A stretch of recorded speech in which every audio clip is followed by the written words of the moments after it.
Imagine this. You're sitting across from someone who speaks with absolute certainty.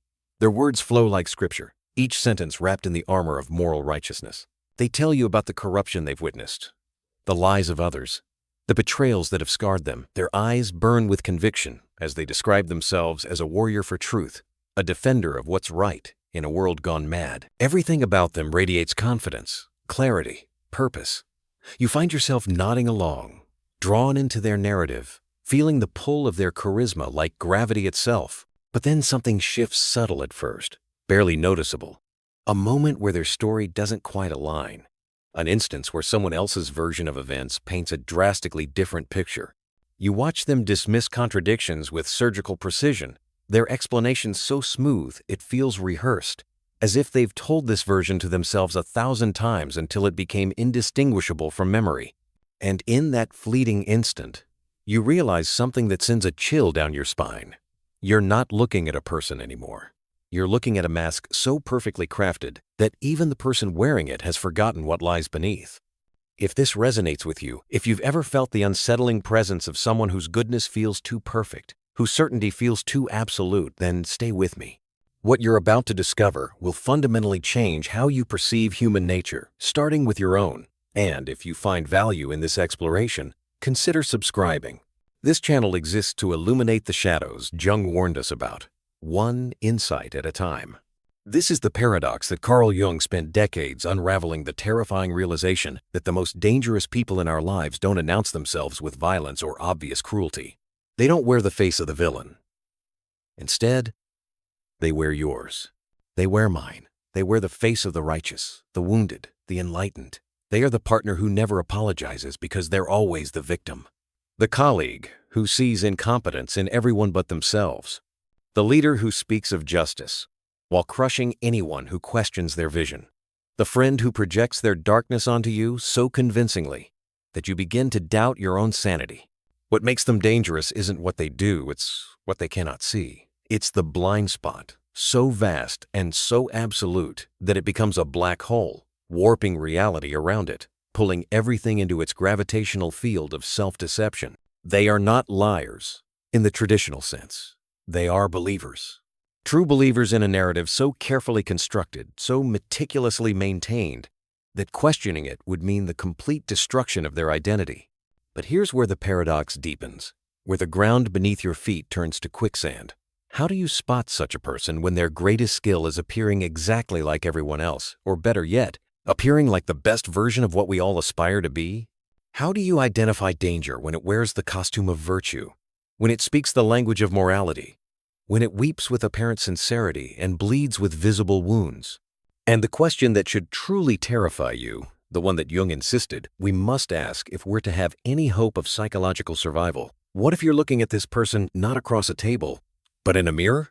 What if the mechanisms you're about to discover aren't just tools for identifying others, but a revelation of the shadow lurking within yourself, the one you've spent your entire life refusing to acknowledge? Jung understood something that most of us desperately want to deny. Evil doesn't always announce itself with horns and pitchforks. Sometimes it arrives dressed as salvation. Sometimes it speaks in the voice of absolute moral certainty. Sometimes it believes, with every fiber of its being, that it represents the light while spreading nothing but darkness. The person who knows they're cruel can be reasoned with, redirected, perhaps even redeemed. But the person who commits atrocities while believing they're heroic, that person is beyond reach, beyond dialogue, beyond the possibility of self-correction. This isn't an academic exercise in psychological theory. This is about survival, psychic survival, in a world where the most destructive forces often hide behind the most convincing masks. Because once you understand what you're about to discover, you'll never look at human interaction the same way again. You'll see the patterns playing out in your relationships, your workplace, your politics, your own internal dialogue. You'll recognize the signs Jung identified with such precision that they become impossible to unsee. So the question isn't whether you know someone like this. The question is, are you ready to see them? Are you ready to see yourself? Because once we pull back this curtain, there's no going back to comfortable ignorance. The mechanisms of psychological destruction that Jung identified don't just exist in textbooks or clinical case studies. They're operating right now, in your life, perhaps even through you. And the first step toward freedom is recognizing the prison, The problem begins not with malice, but with a refusal. A single, catastrophic act of psychological denial that sets everything else in motion. Jung called it the rejection of the shadow, that repository of everything we find unacceptable about ourselves. Our cruelty, our selfishness, our capacity for manipulation, our petty jealousies, our darkest impulses. Every human being carries this shadow. It's not optional. It's not a sign of moral failure. It's simply the price of consciousness itself, the inevitable byproduct of being a creature, capable of both self-awareness and self-deception. But here's where the mechanism turns deadly. When someone refuses to acknowledge their shadow, it doesn't simply disappear. It can't. Psychic energy doesn't evaporate. It transforms. And what the conscious mind rejects, the unconscious mind projects outward with ruthless efficiency. The traits you cannot bear to see in yourself become the traits you see everywhere else, magnified, distorted, turned into existential threats that must be combated, punished, eliminated. Jung observed this pattern with chilling consistency across his clinical work. The patient who raged about the dishonesty of others was often the one lying to themselves most profoundly. The individual who spoke endlessly of being victimized was frequently the one wielding power through carefully constructed narratives of helplessness. The person who positioned themselves as the moral authority was often the one most desperately fleeing from their own ethical failures. This wasn't hypocrisy in the conventional sense. Hypocrisy implies awareness. This was something far more insidious. A complete severance from self-knowledge. A psychological amputation so total that the person genuinely believes their projected version of reality. Nietzsche understood this from a different angle when he warned about those who fight monsters. "He who fights with monsters," he wrote, "might take care lest he thereby become a monster." But Jung took it further. The most dangerous aren't those who might become monsters. They're those who have already become monsters while believing themselves to be heroes. They're the ones who've identified so completely with their persona of goodness that they've lost all access to their actual motivations, their actual impact, their actual selves. This creates what philosophers call a totalizing narrative, a self-contained story so complete, so internally consistent, that no external evidence can penetrate it. The personality becomes a closed loop, immune to feedback, impervious to correction. Sartre wrote about bad faith, the way humans deceive themselves to escape the anxiety of freedom and responsibility. But what Jung identified goes deeper. It's not just self-deception about specific choices, but a fundamental restructuring of reality itself, where the self becomes simultaneously the victim, the hero, and the judge, never the perpetrator. The shadow doesn't go away when denied. It grows stronger, more autonomous, more demanding. Viktor Frankl, surviving the Nazi concentration camps, witnessed firsthand what happens when shadow projection reaches collective scale, when an entire society agrees to see evil only in the other, purity only in themselves. The mechanism is identical, whether operating in a single relationship or an entire nation. Refuse to acknowledge your darkness, project it onto others, and then feel morally justified in whatever destruction follows. This is the hidden architecture of psychological danger. Not violence itself, but the internal structure that makes violence feel like virtue. Not cruelty, but the mechanism that transforms cruelty into righteousness. And once you understand this structure, you begin to see it everywhere, which means the real question becomes, how do you recognize it before it's too late? The consequences of this psychological mechanism don't announce themselves with dramatic explosions. They seep in slowly, like carbon monoxide, invisible, odorless, deadly. You don't wake up one day and realize you've been living with a dangerous personality. Instead, you find yourself slowly doubting your own perceptions, questioning your own memories, wondering if maybe you're the problem after all. This is the insidious power of someone who has completely externalized their shadow. They don't just avoid responsibility, they redistribute it, placing it squarely on your shoulders while maintaining an expression of wounded innocence. Psychologists have a term for this: gaslighting. But that clinical label barely captures the existential horror of the experience. When you're in relationship with someone incapable of self-reflection, you're not just dealing with lies, you're dealing with an alternative reality so convincingly performed that it begins to colonize your own sense of truth. The cognitive dissonance becomes unbearable. You remember them saying one thing. They insist with absolute conviction they said another. You witness their cruelty. They recount the same event as evidence of your cruelty. The ground beneath rationality itself begins to crack. This works because of a fundamental asymmetry in psychological warfare. The person who feels guilt is always at a disadvantage against the person who feels none. Your conscience becomes a weapon they can wield against you. Your capacity for self-doubt, your willingness to consider that you might be wrong, these virtues become vulnerabilities. Meanwhile, their absolute certainty functions as an impenetrable shield. They never waver because they never genuinely reflect. They never apologize because they never truly see themselves as having done anything requiring apology. The neurological reality here is brutal. Our brains are wired to seek coherent narratives, to resolve contradictions, to make sense of our environment. When confronted with someone whose words consistently contradict their actions, whose self-perception bears no relationship to their actual impact, our minds work overtime trying to reconcile the impossible. We make excuses for them. We rationalize their behavior. We blame ourselves for not understanding them better. This isn't weakness, it's the natural response of a healthy psyche trying to make sense of a profoundly unhealthy one.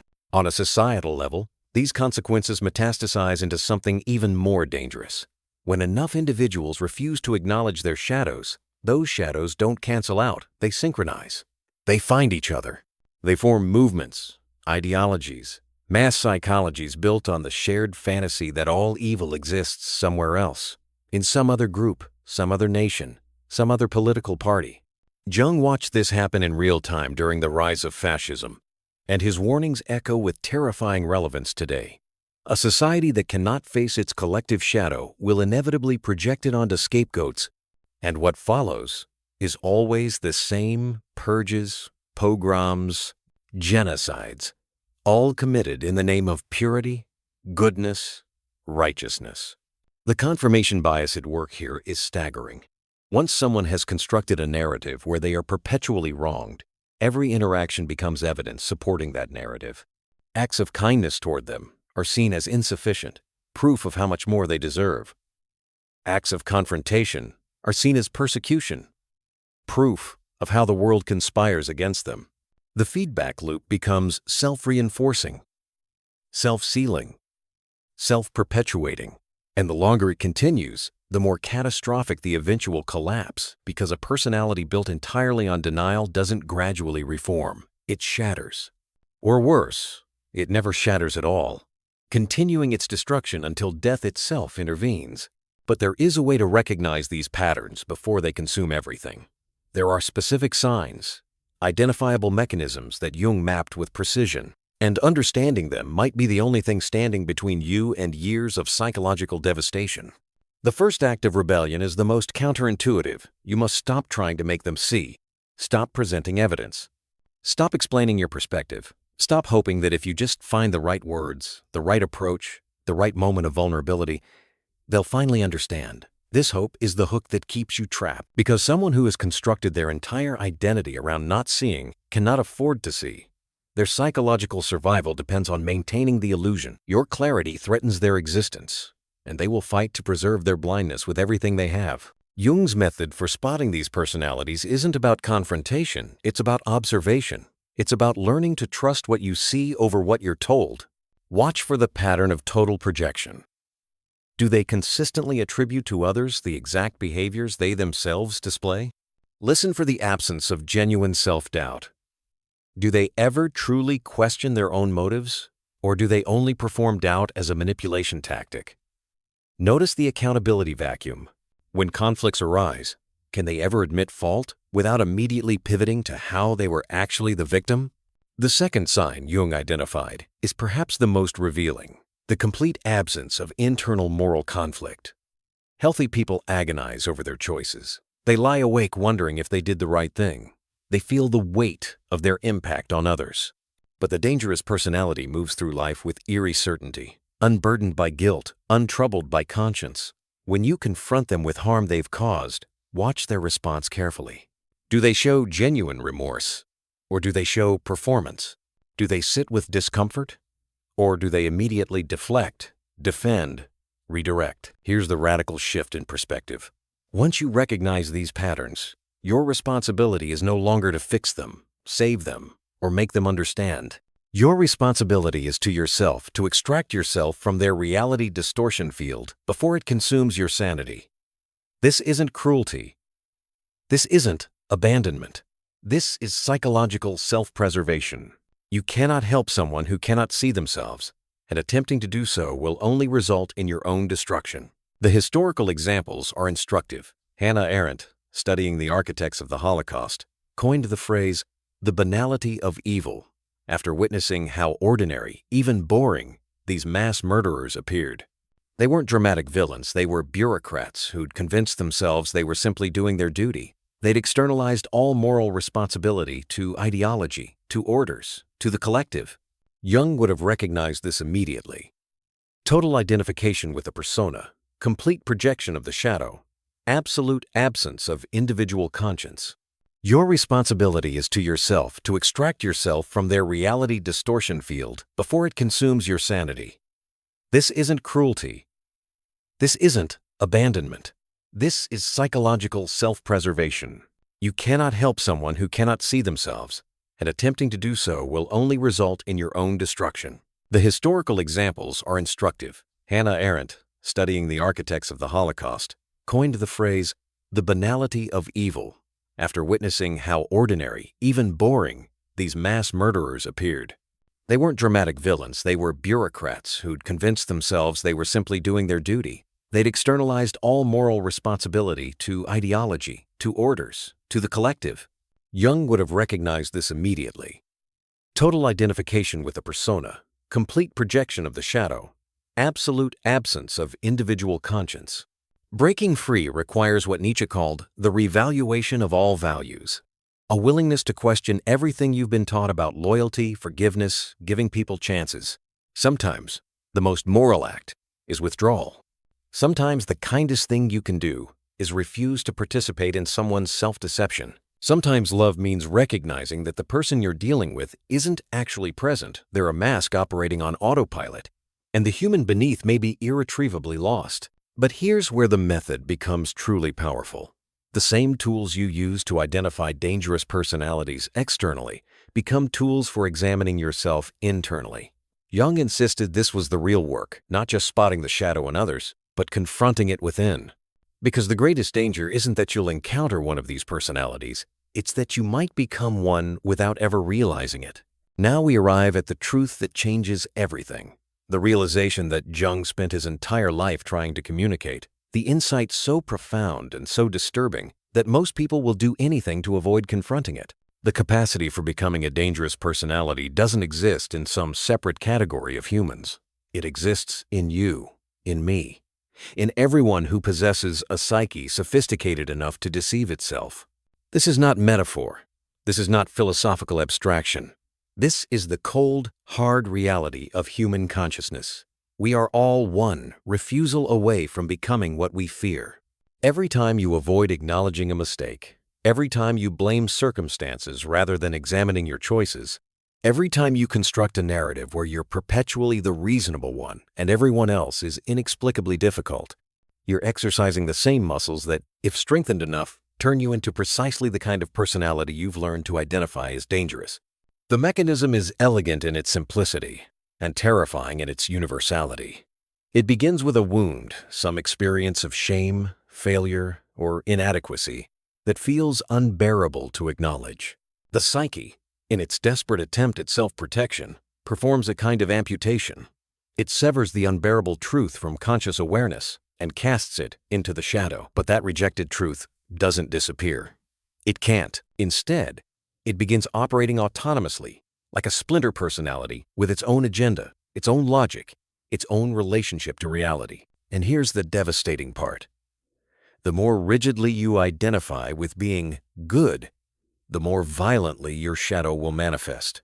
This is why Jung warned specifically about those who position themselves as moral exemplars, spiritual leaders, champions of justice. It's not that these pursuits are inherently dangerous, it's that they provide the perfect cover for shadow possession.